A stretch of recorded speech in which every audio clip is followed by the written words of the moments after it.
이재명 정부의 인사 개편이 본격화되면서 검찰 개혁의 칼자루를 누가 쥐느냐가 전국의 핵심 과제로 떠올랐습니다. 홍익표 정무수석이 이해운 후보자를 단칼에 정리하며 국민 눈높이라는 인사 원칙을 세웠다면 이제는 사법 개혁의 노선을 선명히 할 인적 쇄신의 시간입니다. 가장 주목받는 변화는 이진국 사법제도 비서관의 사의와 그 후임으로 거론되는 김용남 전 의원입니다. 중수청 설계를 두고 사실상 검찰 권력을 유지시키려던 내부 시도가 노선 충돌로 폭발한 상황에서 검찰 생리를 누구보다 잘 알면서도 개혁의 방향성을 같이 하는 김용남의 등판은 시사하는 바가 큽니다. 이는 진영을 넘어 실력 있는 인사를 통해 검찰의 독점 권력을 해체하겠다는 이재명 대통령의 강력한 탕평 개혁 메시지입니다. 하지만 개혁의 엔진 역할을 해야 할 봉욱 민정수석이 오히려 검찰 권력을 되살리려는 브레이크 역할을 하고 있다는 비판은 뼈아픈 대목입니다. 대통령의 뜻을 빙자해 검찰 기득권을 수호하려 했다는 의혹까지 불거진 마당에 이제는 결단이 필요한 시점입니다. 그래서 지금 개혁 진영이 간절히 요구하는 이름이 바로 최강욱입니다. 검찰의 공격을 온몸으로 받아내며 전면에서 싸워온 최강욱은 개혁 노선을 흔들림 없이 밀어붙일 적임자입니다. 민정수석 자리에 최강욱과 같은 전사가 거론된다는 것 자체가 검찰 개혁을 빠르고 강력하게 완수하라는 국민의 명령이나 다름없습니다. 지금의 진통은 내용이 아니라 진정한 개혁을 위한 과정입니다. 김용남의 실무 경륜과 최강욱의 강단 있는 개혁 의지가 결합할 때 비로소 검찰 공화국의 잔재를 완전히 청산할 수 있습니다. 개혁의 걸림돌을 걷어내고 강력한 엔진을 장착할 것인지 국민은 이재명 정부의 인사 결단을 기대하고 있는데요. 아까 말씀하셨다시피 이번 판결은 기존의 그 판례를 어겼다라는 네. 취지로 말씀하셨는데, 그러니까 저도 보니까 이전에는 통장만 빌려줘도 유죄, 그리고 뭐 어떤 주식을 띄웁시다라고 해도 좀 유죄인데 이번에는 그거를 다 이렇게 다 무죄로 했어. 보고, 다 했는데 무죄라는 거예요. 그건 무슨 말이냐면 자기가 단말기 앞에 앉아가지고 자 지금 천주 쏴 지금 뭐 이거 얼마 해서 먹어 뭐 이렇게 하면서 안 했다라는 건데. 근데 그것도 안 한 것도 아니에요. 그 최은순하고 통화한 거나 이렇게 나온 거 보면은 뭐 12시 얼마 한꺼번에 쏘자 뭐 이런 거 다 얘기했잖아요. 그리고 수익 배분도 약속을 했는데 세상에 수익 배분을 자기 통장에서만 나눠 가지려고 했고 다른 데 전체적으로 이 사람들하고 함께 한 수익에 대해서 나눠 먹은 게 없다.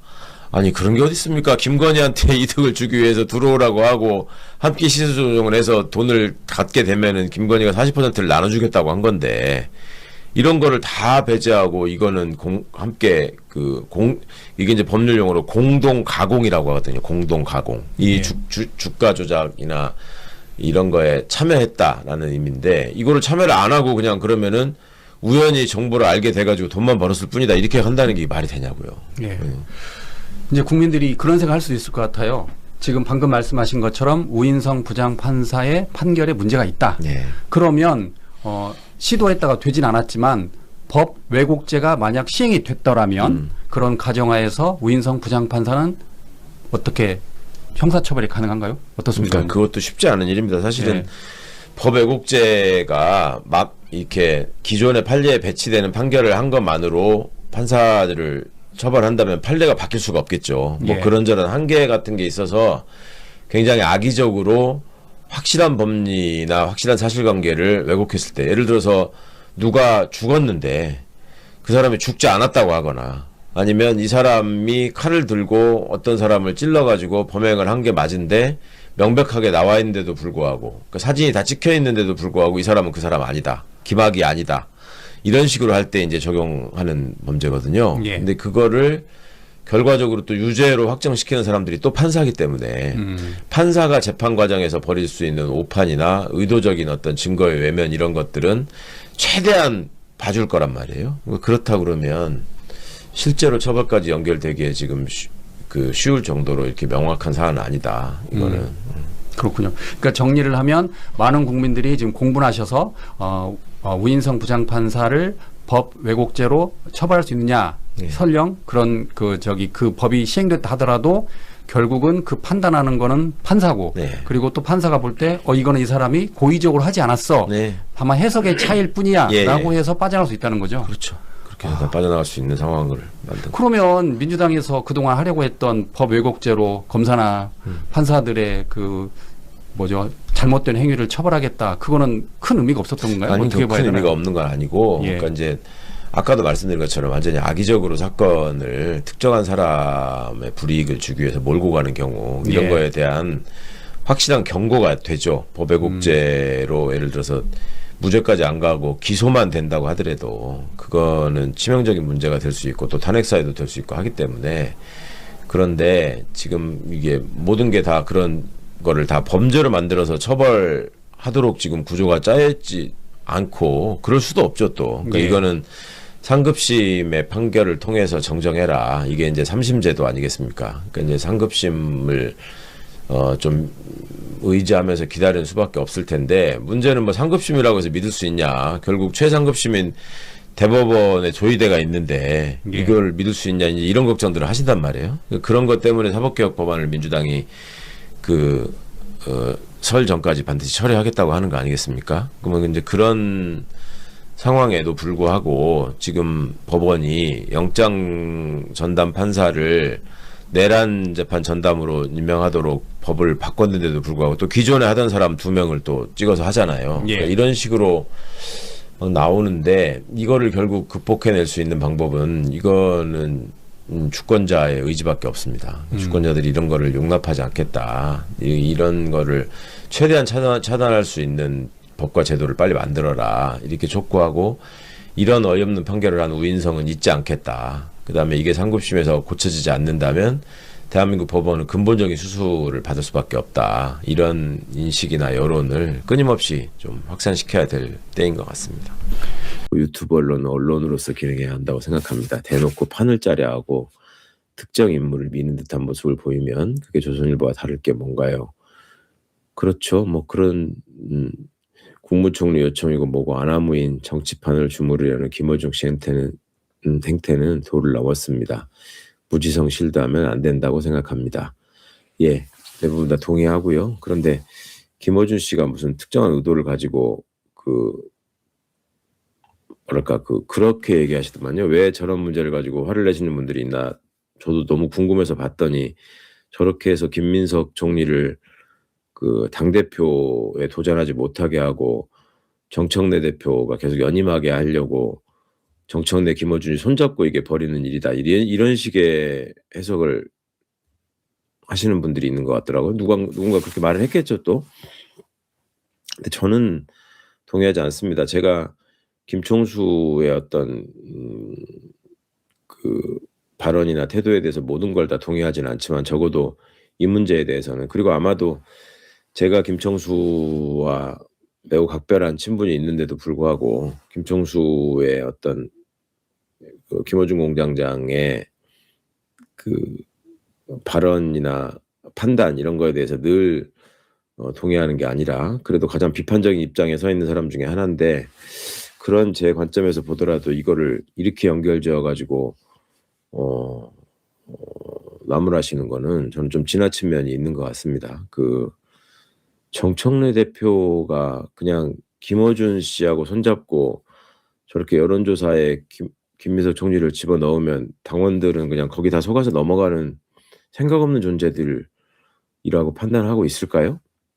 그리고 그런 식의 일종의 공작을 통해서 당대표가 될 수 있다고 할 만큼 정청래 대표가 어리석을까요? 저는 그러지는 않을 것 같습니다. 적어도 제가 겪어본 그분들의 능력이나 품성에 비춰보면 그러지는 않을 사람들이라는 믿음이 있기 때문에 저로서도 좀 유감스러운 모습을 보이는 의원들의 판단이 있긴 합니다만은 이거를 자기가 지방선거 나갔을 때 뭐가 더 유리해지지 않으니까 뭐 이렇게 하는 것 같다라는 해석은 저는 좀 그거는 거기까지는 좀 맞지 않는 것 같고 어떻든 다음 당권을 염두에 두고 뭔가 움직이는 과정에서 조금 갈등이 촉발되는 그런 면은 있는 것 같은데 그게 이런 식으로 표출되는 게 당과 대통령을 위해서 맞는 일인지 그런 점에 대해서는 앞으로 좀 함께 좀 깊은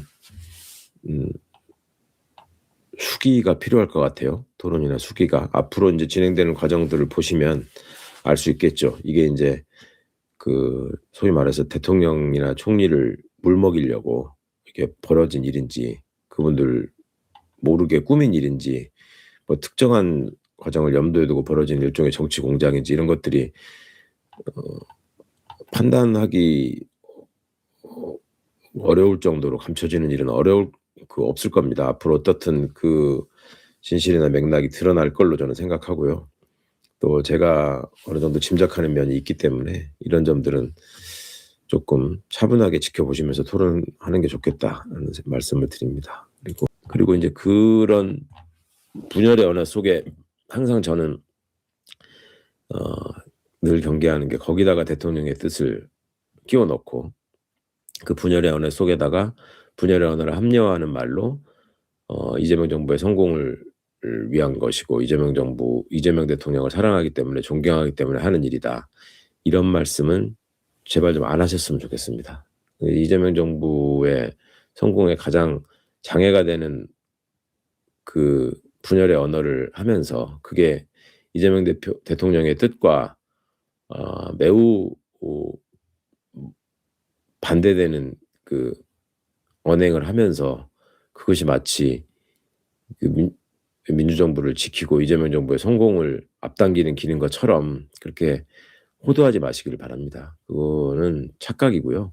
그런 식으로 얘기하는 사람들의 상당수는 이재명 정부의 실패를 위해서 준동하고 있는 세작일 거라고 보이고 또 그런 말에 휘둘리시는 분들은 특별히 이 민주주의를 지탱하는 힘이기보다는 민주주의를 그 위협하는 세력이 될 수 있다. 언제든지 이런 점들도 좀 걱정이 됩니다. 정말로 이런 점에 대해서는 다시 한번 생각을 해보셔야 됩니다. 예. 계속 방송할 때마다 이런 얘기에 대한 의견을 말씀드려야 돼서 저도 좀 답답한데요. 매번 똑같은 말씀을 언제까지 드려야 될지 모르겠고 매번 똑같은 짓을 하는 사람들 때문에 언제까지 또 스트레스를 받는 분들이 계셔야 될지 모르겠는데 어차피 그냥 무시해도 될 만한 수준의 의견을 제시하는 사람들이 많고 지나친 부분에 대해서는 이제 여기에 박제해서 또 그만한 대가를 치르게 할 것이라는 거는 그전부터 이제 말씀을 드린 바 있고요. 그리고 그 결과적으로 어떤 길이 옳은 길이고 무엇이 맞았는지 그리고 그분들이 진짜든 가짜든 내세우고 있는 대통령의 뜻은 과연 어느 쪽에 있을 것인지 그런 점에 대해서 그런 나쁜 의도를 가지고 분열의 언어를 내뱉는 사람들의 말과 그냥 한 사람의 시민으로서 발언하고 있는 제 생각이나 말이 누가 더 결과적으로 맞을지 저는 자신 있습니다. 그러니까 그런 점들에 대해서 제가 자신 있으니까 제 말씀을 무조건 듣고 따르시라는 말씀이 아니고 누가 한 가지 기준으로 일관된 얘기를 하고 있는지에 대해서만 좀 판단해 주셨으면 저는 그런 점에서는 충분히 자신 있고 충분히 저는 일관되게 말씀드리고 있다라고 생각합니다. 그러니까 그런 점들 많이들 좀 생각하시고 감안하셔서 그리고 그런 어떤 필요 이상으로 증폭되고 있는 노이즈에 대해서도 너무 스트레스 받지 않으셨으면 하는 생각입니다. 이게 돌이켜 보면 이제 쭉 있어왔던 일이라니까요. 그리고 결론적으로 그런 말 같지 않은 소음이 옳았던 적은 거의 없기 때문에 사실 보수 진보 양쪽에서 다 부정적인 평가가 좀 있었고요. 특히 이제 진보 쪽에서는 대통령의 의지가 있으니까 의지를 좀 존중해야 된다고 하는 그런 이제 생각들을 가지고 있는 지지자들도 있어서 좀 유보 쪽으로 좀 빠져 있고 이렇게 하는 모습을 보였는데 인사청문회 이제 시작할 때 이제 부정 청약 얘기 나왔을 때 그러니까 아들이 파혼 위기였다 이렇게 설명하는 거 보면서 저는 기발하긴 한데 과연 이게 불법 논란을 빠져나갈 수 있을까 이런 생각을 했거든요.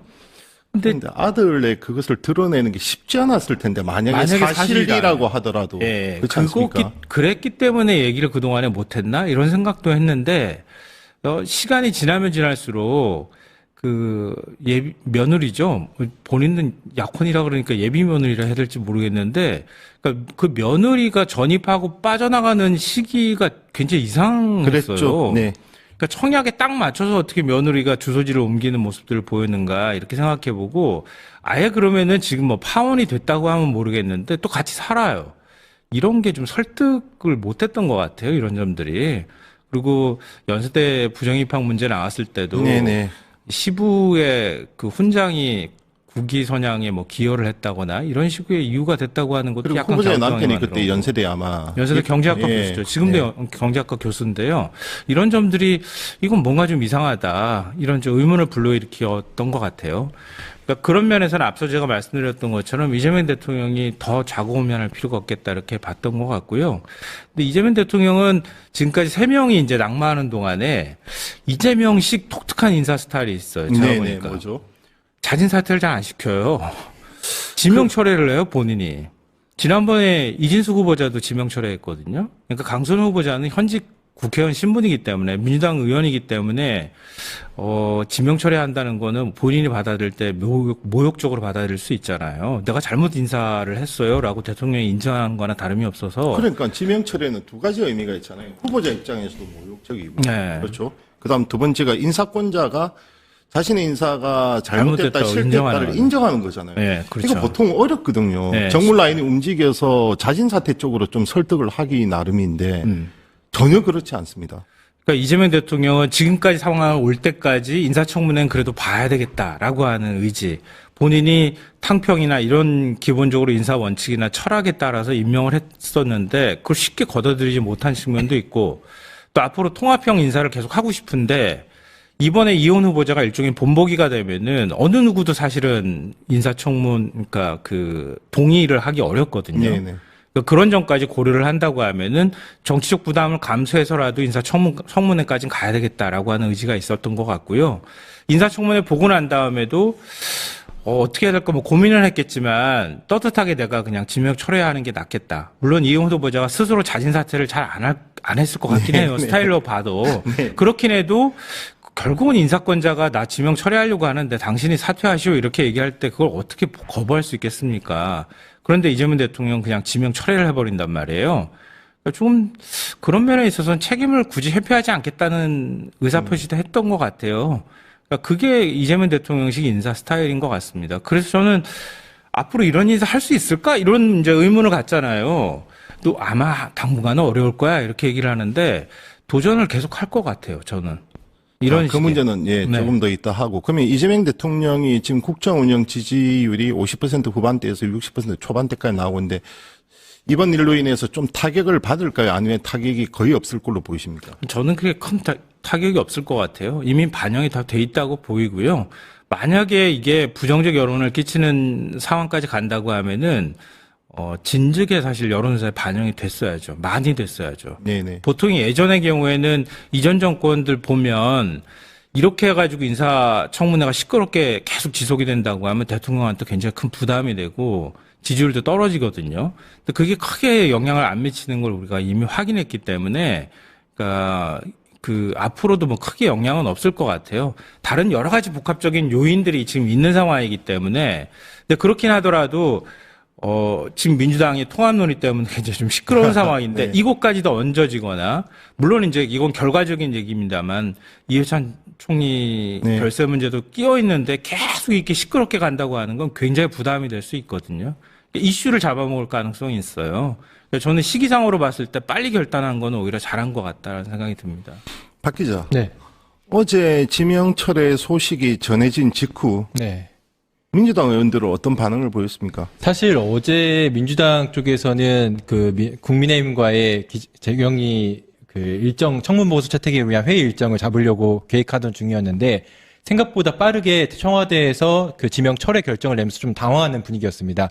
어제 오전 11시 조승래 사무총장 간담회에서만 해도 조승래 사무총장이 현재 여야가 청문보고서 채택을 위한 계획 일정을 협의 중에 있다. 아직 뭐 결정난 거 없다. 좀 더 이번 주 중을 좀 지켜봐야 한다라고 해서 이번 주 중에 계속 기나긴 청문보고서 채택을 둘러싼 기나긴 좀 협상 등이 오가지 않을까 했는데 결과적으로 그 이후에 바로 홍익표 정무수석이 직접 지명 처리를 발표했거든요. 이 부분에 대해서 당내에서는 역시 이재명 대통령이 앞서 말씀하신 것처럼 복선이 됐다고 하셨는데 앞서 기자회견 때 언급을 한 게 그 부분이 좀 크게 작용하지 않았나 이렇게 보고 있습니다. 대통령이 책임을 회피하는 모습을 보이지를 않습니다. 윤석열 씨 같은 경우는 뭐 국회는 상관없이 임명을 강행하면서 도대체 뭐 몇 명이 임명이 된지도 모르겠어요. 국회 인사청문회 없이.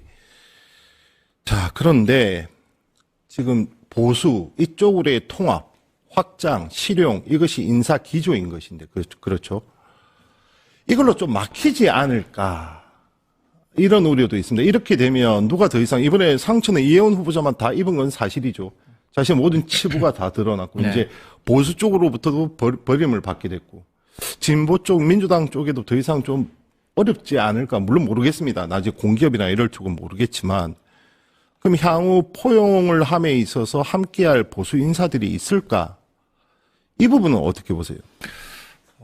이게 참 쉽지 않은 문제일 거예요. 이재명 대통령이 한번 아뜨거 한 거잖아요. 나도 이럴 줄 몰랐다 이렇게 얘기를 하잖아요. 그러니까 국민의힘이 굉장히 저렇게 극렬하게 저항하는 거는 뭐 어느 정도는 예상할 수 있었다고 보이는데 민주당 내부에서조차 이렇게 반발이 심했다고 하는 거는 대통령의 고심이 앞으로 깊어질 수밖에 없을 거다라는 생각이 들어요. 근데 이 통합의 원칙을 제시해야 된다. 이런 얘기를 굉장히 많이 하잖아요. 그러니까 민주당에서 제일 먼저 반발이 터져나온 게, 계엄과 그 다음에 탄핵에 대해서 계엄을 비판하지도 제대로 못했고, 탄핵 반대 목소리를 계속 내왔던 인사였다. 이런 점들이 제일 크게 작용을 하는 거잖아요. 내란 청산을 외치고 있는 사이에 통합이라고 하더라도 그 정도 인사를 과연 써야 할 필요가 있겠느냐. 이런 문제이기 때문에 앞으로 인사를 쓸 때 그게 일종의 기준이 될 가능성이 있다고 보여요. 그러니까 적극적으로 탄핵에 반대하거나 이런 목소리를 냈던 보수 인사는 좀 배제하려고 하지 않을까 싶고요. 네네. 사실은 전 이혜원 후보자도 이재명 대통령 입장에서는 친유승민계였고 당내에서는 그래야 지금은 사이가 안 좋습니다. 네. 그러니까 그래도 온건한 목소리를 내왔던 인사라고 하는 점을 굉장히 인상 깊게 봤다고 봐요. 그게 일종의 인사 기준이었었다고 생각하거든요. 네네. 근데 이렇게까지 나오니까 앞으로 그런 부분에 있어서 원칙은 좀 세우려고 하지 않을까 싶어요. 근데 바로 뭐 기획예산처 장관 후보자를 또 보수 인사를 임명하는 거는 너무 무리한 거고 좀 자기적이기도 하고 당내에서도 비판의 목소리가 나올 수 있기 때문에 이건 좀 그 다음 인사는 저는 좀 인사 물망에 오르고 인사 검증 작업은 아마 그동안 했었을 거라고 봐요. 그러니까 너무 길지 않은 시간에 새로운 인사를 발표하더라도 기획예산처 장관 후보자는 가급적이면은 중도 진보 쪽에서 좀 찾을 가능성이 있지 않을까 그렇게 예상합니다. 해수부 장관은 어떻습니까? 해수부 장관 원래 보수 쪽에서 원래 먼저 찾으려고 했던 것 같은데 거기는 근데 부산 출신 인사 딱 꼭 집어서 네, 부산 출신을 얘기했기 때문에 네. 부산에서 찾으려고 할 것 같아요. 계속 찾으려고 하는데 아마 그것도 인사 누구를 찾기가 참 쉽지 않은 상황이잖아요. 부산에서 찾는다 하더라도 그러니까 그것도 참 고민이 많을 것 같긴 하거든요. 근데 하나의 인사를 또 다른 인사로 덮는다고 하는 게 그렇게 쉬운 일은 아니었기 때문에 네, 아마 네. 발표를 못했을 것 같은데 네. 만약에 한다고 하면 분위기를 좀 바꿀 필요가 있으니까 기획예산처 장관 후보자하고 같이 동시에 발표를 하든 아니면 해수부를 먼저 발표하고 기획예산처 장관 후보자를 발표하든 이런 순서로 가지 않을까 싶어요. 마지막인데 이거는 안 여쭤볼 수가 없네요. 민주당과 조국혁신당과의 합당 이 주제는 좀 벗어났지만 지금 당내 갈등이 도저히 진정될 기미를 보이지 않습니다. 지지층끼리도 지지자들끼리도 지금 싸움이 붙었고 네. 각가지 배경을 놓고 이여심까지 더해지고 있는 상황이고 여기에 뭐 김어준까지 다 끌어들이면서 지금 상황이 커졌어요. 어떻게 전개될 걸로 보이십니까? 전 처음 통합하겠다고 선언했을 때 뭐 당내 의견을 듣겠다고 하는 것도 합칩시다 이렇게 나올 때 좀 놀라긴 했어요. 근데 통합 논의를 또 그렇다고 당내에서 다 공론화 시켜가지고 하기에도 굉장히 부담스러웠기 때문에 당대표 결단도 좀 필요하지 않았을까 이렇게 생각했거든요. 근데 그렇게 생각하는 거에 가장 큰 기준이라고 해야 될까? 그거는 최소한 이재명 대통령하고 상당 수준의 교감이나 공감이 있었지 않았을까 하는 그 정도 믿음이 있었기 때문에 그렇게 얘기를 했던 건데 네네. 지금 나오는 얘기를 보면 그게 아닌 것 같아요. 보니까. 네네네. 도대체 이렇게 큰 일을 물론 대통령하고 다 상의했다고 하는 것도 문제지만 항의를 그렇게 했어도 또 대통령이 네, 말은 여기에 못하겠지만 개입하기가 힘들겠죠. 우상호 전 당근데. 정무수석 얘기를 들어보면 우상호 전 정무수석이 아웃사이더인가? 그런 생각이 들 정도로 논의가 없었다고 지금 전 정무수석이 대놓고 얘기할 정도면 이거는 최소한 그래도 뭔가 사인이 오고 가지는 않았던 것 같아요.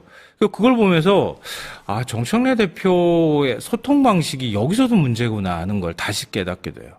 이전에 청와대하고 엇박자 논란이었을 때도 그렇고 법사위원들이 먼저 막 앞질러서 나가가지고 나중에 뒷수습을 하느라고 의원총회에서 법안을 바꾸는 모습들을 보면서 당대표가 의원들하고 소통을 잘 안 하는구나 그 생각을 했거든요. 근데 이번 문제에 있어서도 마찬가지인 것 같아요. 정 대표가 너무 좀 이런 표현이 맞는지 모르지만 독구다이로 혼자 살아서 그런가? 너무 혼자서 결정하려고 하는 것 같아요. 몇 명 의원들하고만 소통을 하고. 그러고 나니까 문제는 이제 던져놓고 좀 며칠 시끄럽더라도 조금 이렇게 수렴이 되는 현상으로 갈 줄 알았더니 그게 아니라 오히려 더 커지는 상황까지 온 것 같아요. 근데 정청래 대표 스타일로 봐서는 이거 고할 것 같아요. 그러니까 지금 물러설 수는 없겠죠. 여기서 그냥 접어버리면 오히려 당권이 더 흔들릴 가능성이 있기 때문에 그러니까 계속 갈 것 같거든요. 이거 하나 한번 정치를 그리고 선거를 직접 분석하는 입장에서 이거 하나 제가 여쭤볼게요. 그러면 정청래 대표가 합당을 제안하면서 얘기했던 명분이 지방선거 압승이었어요. 그러면 과연 다른 지역 제쳐두고 서울과 부산에서 조국혁신당과의 합당이 지방선거에 있어서 시너지를 발휘할 것이냐, 오히려 마이너스가 될 것이냐, 어떻게 보십니까? 서울하고 부산은 좀 다른 것 같아요. 부산은 조국혁신당이 상대적으로 호의적이에요. 근데 서울은 호의적이지 않거든요. 네네. 그러니까 서울은 크게 도움이 안 될 것 같아요. 제가 볼 때는. 근데 부산의 경우는 조금 도움이 되지 않을까? 그런 생각이 들어요. 그리고 조국 대표가 과연 어디로 출마할 것인가 이것도 좀 영향을 미칠 것 같고요. 만약에 국회의원 선거로 지금 이제 국회의원 선거 쪽으로 간다고 얘기를 하잖아요. 보궐선거로. 근데 그렇게 가면 또 모르겠는데 만약에 진짜 부산시장으로 나가겠다고 덤비면 어쩌나? 그러니까 물론 이제 전재수 의원이 몸풀기에 이미 들어갔다고는 얘기하는데 하여튼 후보 구도하고 같이 좀 맞물려 있을 것 같고요. 부산에서는 이재명 대통령 비토론이 아직도 조금은 그래도 정서상으로 남아있기 때문에 그 대신에 선택했던 게 어찌 보면 조국혁신당의 성격을 좀 갖고 있기도 해요. 그러니까 부산에서는 조금 도움이 될 거는 같아요. 두 지역만 얘기를 한다 그러면. 네네. 근데 지금 민주당 내부에서도 얘기가 나오는 것처럼 조국혁신당을 품어 안지 않고 빨주는 쪽 파란보로 이렇게 해서 빨간색만 좀 고립시키고 나머지 색깔들을 민주당이 이렇게 품어 안으면서 아니 경쟁 구도 내에서 민주당은 최대한 빨간색에 가깝게 접근해 가면서 좀 더 보수까지 확장한다고 하는 개념으로 보면은 조국혁신당을 안는 게 꼭 득만은 되는 것 같지는 않다. 그러니까 우리가 공학적으로 계산했을 때 표도 하는 데는 도움이 되겠지만 그러니까 이 단기적으로 보면 지방선거에 직접적인 도움이 된다 이렇게 보기는 좀 어려운데 다만 이제 저는 장기적으로 봤을 때 네네. 앞으로 이제 총선하고 대선까지 가야 되잖아요. 근데 이게 분란의 씨앗이 될 가능성은 있어요. 조국혁신당을 바깥에다 계속 두게 되면은 아마 진보 진영 내부에서 굉장히 이 갈등이 커질 가능성이 있거든요. 그런 면에서는 서로 간에 상처가 되는 일들을 벌일 가능성이 이제 높기 때문에 그런 거 싹을 좀 없앤다고 하는 차원에서는 통합도 필요하다 이렇게 보는데 다만 지금 이제 반발하는 쪽에서도 그런 거잖아요. 왜 이 타이밍이야? 네네. 왜 이 시점이야? 그리고 왜 이런 방식으로 문제를 끌고 가? 이게 제일 큰 문제이기 때문에 통합 자체를 반대하는 것 같지는 않거든요. 그러니까 그런 면에서는 전당원 투표까지 갔을 때 만약에 정청래 대표의 통합 제안이 당에서 부결이 되는 사태가 발생하면 정청래 대표는 굉장히 리더십에 타격을 입고 이거 비대위 체제로 가자는 소리 나오게 될 가능성이 있어 보여요.